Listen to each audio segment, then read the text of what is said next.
மாட்டல அப்படிங்கிற மாரி யோசிச்சுட்டு பாட்டி என்ன பண்ணுதுன்னா, ஃபோன இப்ப ஸ்விட்ச் ஆஃப் பண்ணி போட்டுருது. ஏன்னா ஃபோன் ஆன்ல இருந்தா தானே ஏதாவது ஒரு கால் வந்து நம்ம பாட்டிய டைவர்ட் பண்ற மாரி பண்ணுவோம். அதனால ஆஃப் பண்ணி போட்டு நடக்க ஆரம்பிச்சிருச்சு. ஆனா வயசாயிடுச்சு இல்லையா? ஒரு அளவுக்கு மேல நடக்க முடியல. மூச்சு வாங்குது. அது மட்டும் இல்லாம இப்ப கையில 10 பைசா கூட இல்லாம நிக்குது பாட்டி. ஒரு இடத்துல போய் மூச்சு வாங்க உட்காந்துருக்கு. எவனும் லிஃப்ட் கூட குடுக்க மாட்றானுங்க போல. அப்போ ஒருத்தவன் இறங்கி வரான். டாக்ஸிக்காரன் போல. அவன் வந்து "வாங்க பாட்டி என் வண்டியில போலாம்" அப்படிங்கிற மாரி கூப்பிட்டுட்டு இருக்கான். "வேணாப்பா என்கிட்ட காசே இல்லப்பா" அப்படிங்கிற மாரி பாட்டி சொல்லுது. "பரவால்ல பாட்டி காசெல்லாம் வேணாம். ஃபர்ஸ்ட்டு இந்த தண்ணிய ஃபர்ஸ்ட்டு குடிச்சிட்டு வாங்க என் கூட. நானே கொண்டு போய் உங்கள எங்க ட்ராப் பண்ணணுமோ அங்க பண்றேன்" அப்படிங்கிற மாரி கூப்பிட்டுட்டு இருக்கான். "ரொம்ப நன்றிப்பா. நல்ல நேரத்துல எனக்கு நீ வந்து உதவி செஞ்ச" அப்படிங்கிற மாரி சொல்லிட்டு பாட்டியும் அவன் கூட போயிட்டு இருக்கு. இங்க இந்த சைக்கோ பைய பொண்டாட்டிய அழைச்சுக்கிட்டு எங்கேஜ்மெண்ட்டுக்கு வந்துட்டான். அங்க நெறைய பேர் வந்திருக்காங்க. பத்தாததுக்கு நம்ம ஹீரோயினோட ஃபேமிலி மொத்தமும் அங்க தான் இருக்கிறாங்க. ஆனா இவனுக்கு என்ன பயம் அப்படின்னா, நம்ம ஹீரோயினி போய் அப்பாவ பார்த்து பேசினா, அப்புறம் உண்மை தெரிஞ்சு போயிடுமே. பாட்டி வரல அப்படிங்கிற உண்மை தெரிஞ்சு போயிடும். ஏன்னா ஹீரோயின் கிட்ட சொல்லியிருக்கான், பாட்டி வந்து அப்பா வீட்ல இருக்காங்க. அங்கேருந்து வந்துருவாங்க அப்படிங்கிற மாரி. அதே மாரி அப்பா வீட்ல என்ன சொல்லியிருப்பான்னா, பாட்டி எங்க வீட்லேருந்து நாங்க கூட்டிட்டு வந்துடுறோம் அப்படிங்கிற மாரி சொல்லியிருப்பான். ஸோ இப்போ போய் ஹீரோயினி அப்பாவ மீட் பண்ணா அப்படின்னா, கண்டிப்பா எல்லா உண்மையும் தெரிஞ்சிடும் அப்படிங்கிற மாரி யோசிக்கிறான். அதனால நம்ம ஹீரோயினி அப்பாவ பார்க்க தான் போறா. டக்குன்னு வந்து ஒரு பாட்ட போட்டு விட்டு, "வா பேபி டான்ஸ் ஆடலாம்" அப்படின்னு சொல்லிட்டு பொண்டாட்டிய இழுத்து வச்சுட்டு டான்ஸ் ஆடிட்டு இருக்கான். அதான் அவனோட ஃபேவரட் சாங்கு. அந்த சாங்க ப்ளே பண்ணி விட்டுட்டு 2 பேரும் டான்ஸ் ஆடிட்டு இருக்காங்க.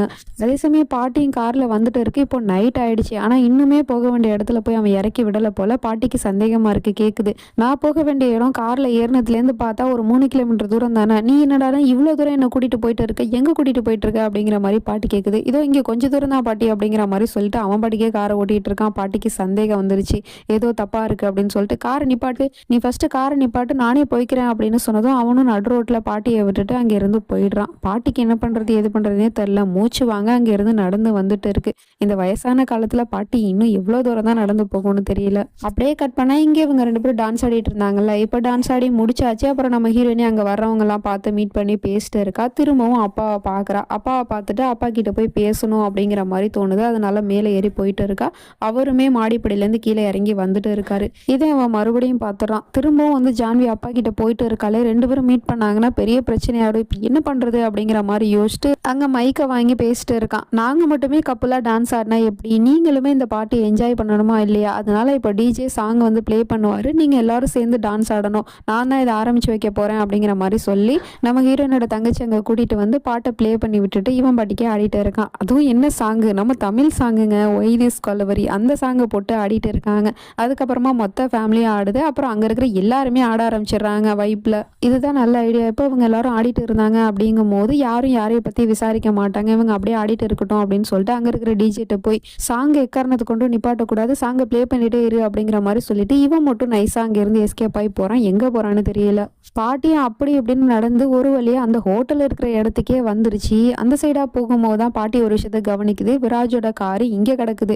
அப்போ விராஜோட கார் இங்க கிடக்குது அப்படின்னா அப்ப அவனுக்கு இங்க என்ன வேலை? ஒருவேளை நம்ம பேத்தி அழைச்சிக்கிட்டு இந்த ஹோட்டலுக்கு எதுவும் வந்திருப்பானோ அப்படின்னு சொல்லிட்டு உள்ள போய் பாக்குது. அங்க போய் பார்த்தா பேத்திக்கு என்கேஜ்மெண்ட் அப்படின்னு சொல்லிட்டு போர்டு மாட்டி தொங்குது. அப்ப பாட்டி தெரிஞ்சுக்கிச்சு. அப்ப இங்கதான் எல்லாருமே இருக்காங்க அப்படின்னு சொல்லிட்டு அதனால கையில ஒரு ஃபைல் வர எடுத்துட்டு வந்துச்சு இல்லையா, அதையும் சேஃபா பேக்ல மாட்டி தொங்க விட்டுட்டு தான் வருது.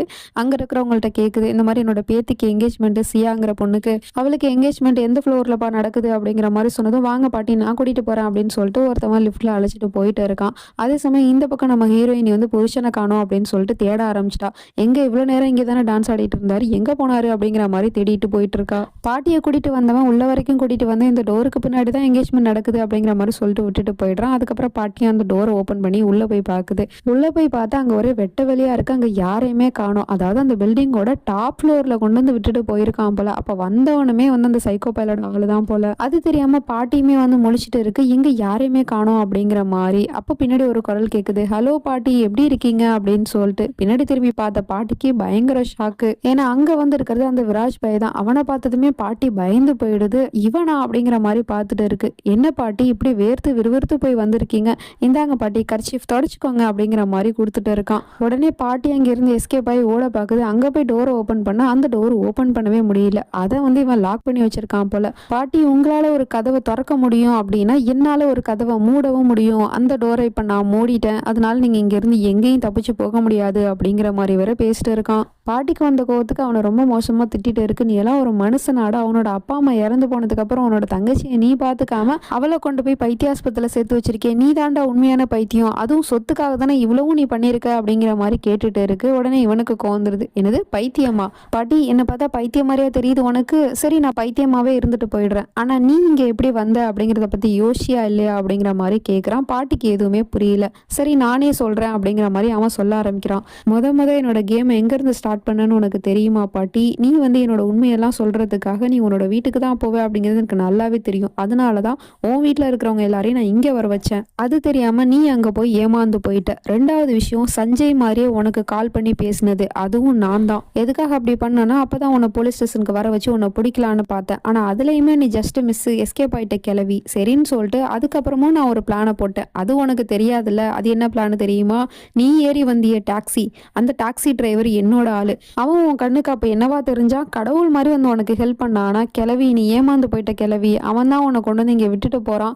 அதனாலதான் நீ இந்த ஹோட்டலுக்கே என்னை தேடி வந்திருக்க. இப்போ என்கிட்ட மாட்டிக்கிட்ட அப்படிங்கிற மாதிரி சொல்லிட்டு இருக்கான். பாட்டிக்கு உடனே செமக்கவும் வந்துருது. அப்ப இவ்வளவும் பண்ணது நீ தானடா? நீ இந்த அளவுக்கு மோசமானவனா இருப்பேன்னு நான் கொஞ்சம் கூட எதிர்பார்க்கல. ஆனா நீ ரொம்ப ஆட்டம் போட்டுட்ட. உன்னோட ஆட்டத்தெல்லாம் முடிவு கட்டுறதுக்காக தான் இப்போ நான் இங்க வந்திருக்கேன் அப்படிங்கிற மாதிரி சொல்லிட்டு பேசிட்டு இருக்காங்க. இப்படி இவங்க பேசிட்டு இருக்கிற நேரமா பார்த்து நம்ம ஹீரோயினி அந்த பக்கமா தான் வந்திருக்கா புருஷனை தேடி. அந்த டோரு கிட்ட வரைக்குமே வந்துட்டா. அந்த டோரை ஓபன் பண்ணி பார்த்தா தெரிஞ்சு போயிடும், பாட்டியும் காப்பாத்திரலாம்.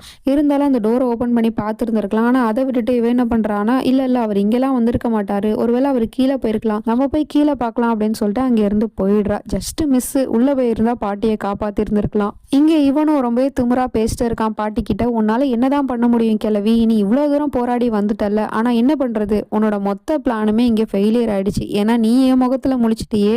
வெறும் பாதி உண்மையை தெரிஞ்சுக்கிட்டே நீ இந்த வரத்துல வரையே. உனக்கு தெரியாத உண்மைகள் இன்னும் நிறைய இருக்கு அப்படிங்கிற மாதிரிலாம் சொல்லிட்டு இருக்கான். அப்ப இன்னும் என்னெல்லாம் இவன் பண்ணியிருக்கான் அப்படிங்கிறது தெரியல. இப்போ உங்ககிட்ட இருந்து என்னை யாராலும் காப்பாற்ற முடியாது அப்படிங்கிற மாதிரிலாம் பேசிட்டு இருக்கான். பாட்டிக்கு அல்லு விடுது, என்ன பண்றதுன்னு தெரியாம முழிச்சிட்டு இருக்கு. அப்ப பார்த்தா இவனுக்கு ஃபோன் கால் வருது. ஃபோன் பண்றது நம்ம ஹீரோயினி தான். கீழே இருக்கிற ரிசப்ஷன் லிஸ்ட்டை போய் ஃபோன் பண்ணி கேட்டிருப்பா போல. அவங்க தான் ஃபோன் பண்ணி கொடுத்துருக்காங்க. அடடா சீரியஸா பேசிட்டு இருக்கும் போது எவன்டா இந்த நேரத்துல ஃபோன் பண்ணி டிஸ்டர்ப் பண்றது அப்படிங்கிற மாதிரி சொல்லிட்டு ஃபோனை ஆன் பண்றான். அதுக்குள்ள பாட்டி, என்னை காப்பாத்துங்க, இவங்கிட்ட இருந்து காப்பாத்துங்க, நான் ஜான்வியோட பாட்டி அப்படிங்கிற மாதிரி கத்திட்டு இருக்கு. அந்த பக்கம் ஜான்வி கேட்டுட்டா மாட்டினா அப்போ இந்த சைக்கோ பையா அப்படிங்கிற மாதிரி யோசிக்கிற நேரத்தில் தாங்க இவன் ஒரு ட்விஸ்ட்டை வச்சிருக்கான். என்னன்னா, அந்த ஃபோனை இன்னுமே அவன் ஆன் பண்ணவே இல்லை. ஜஸ்ட் அவன் அட்டன் பண்ற மாதிரி ஃபோனை சைலண்ட்ல தான் போட்டிருக்கான். அட கிளவி, இது கூட தெரியாம ஏமாந்து போயிட்டே கிளவி. இதனாலதான் சொல்றது அவசரப்பட்டு செயல்படக்கூடாதுங்கிறது. அதனாலதான் நீ இப்ப என்கிட்ட மாட்டிட்ட. அப்புறம் நீ என்ன பைத்தியம்னு சொன்னல, ஒரு பைத்தியம் எப்படி இந்த அளவுக்கு யோசிச்சு உன்னை பிளான் போட்டு இங்க வரைக்கும் வர வச்சிருப்பான் சொல்லு? நான் வந்து ஸ்மார்ட்டா யோசிச்சிருக்கேன். இந்த விராஜ் டோப்ரால் என்னைக்குமே ஸ்மார்ட் தான், பைத்தியம் இல்லை. சரி உன்கிட்ட ஓவரா எதுக்கு பேசி டைம் வேஸ்ட் பண்ண? மரியாதையா அந்த ஃபைலை கொடு அப்படிங்கிற மாதிரி கேட்டுட்டு இருக்கான். பாட்டி முடியாது அப்படின்னு சொல்லிட்டு இங்க ஆர்கியூ பண்ணிட்டு இருக்கு. அதுக்கடையில நம்ம ஹீரோயினி புருஷனை தேடி கீழே வரைக்கும் வந்துட்டா. கொஞ்சம் மேல பார்த்தா அப்படியே பாட்டி இங்க நிக்கிறது தெரிஞ்சு போயிடும். ஆனா அவ கீழே தேடிட்டு இருக்கா. இங்கே அவன் ஃபைலை கொடுன்னு பாட்டிகிட்ட கேட்டுட்டு இருக்கான். ஆனா பாட்டி கொடுக்க மாட்டேங்குது. உன்னோட உண்மையான சுயரூபத்தை நான் வெளிக்கொண்டு வராம இதை நான் தரமாட்டேன் அப்படிங்கிற மாதிரி சொல்லிட்டு இருக்கு. உடனே அந்த பாட்டிக்கிட்ட இருக்கிற பைய வலுக்கட்டாயமா புடுங்கிடுறான். பாட்டிக்கிட்ட இருந்து அந்த ஃபைலை வாங்கிடுறான் போல. இப்போ அந்த பைய உள்ள செக் பண்ணி பாக்குறான். ஒண்ணுமே இல்லை அந்த பையில.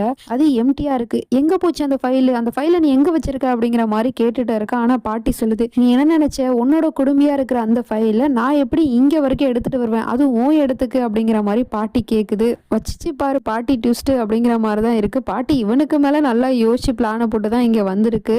ஏன்னா நம்ம பார்த்த வரைக்குமே ஃபைலை மாட்டிக்கிட்டு தான் பாட்டி அந்த ரோடு ஃபுல்லா வந்துட்டு இருந்துச்சு. அது மட்டும் இல்லாம இப்ப அவன் சொன்னான்ல, நான் ஸ்மார்ட்டா யோசிச்சேன் அப்படின்னு. ஆனா உண்மையிலே ஸ்மார்ட்டா யோசிச்சது பாட்டி தான். அவன் பண்ண பிளான்லாம் கூட நமக்கு அப்பட்டமா காமிச்சாங்க. ஆனா பாட்டி என்ன பிளான் போட்டுச்சு அப்படிங்கிறது நமக்கு காட்டல. நமக்கே இது ட்விஸ்டா தான் இருக்கு. உன் சம்மந்தப்பட்ட ஃபைல நான் இங்க எடுத்துட்டு வரல, ஆனா அந்த ஃபைலு பத்திரமா சேஃபா ஒரு இடத்துல இருக்கு அப்படிங்கிற மாதிரி சொல்லிட்டு இருக்கு. உடனே இவனுக்கு செம கோவம் வந்துருது. அங்க இருக்கிற ஒரு ஃப்ளவர் வாசை எடுத்து தூக்கி விட்டு எறிஞ்சு அடிக்கிறான். அதுல பாட்டி காலில் பட்டு மேலேருந்து கீழே விழுந்துருது. உயிரோட இருக்கா செத்து போச்சா அப்படிங்கிறது தெரியல. மொத்த கூட்டமும் கூடிடுறாங்க. ஆனா நம்ம ஹீரோயினி மேல நிக்கிற புருஷனை பார்த்துட்டா.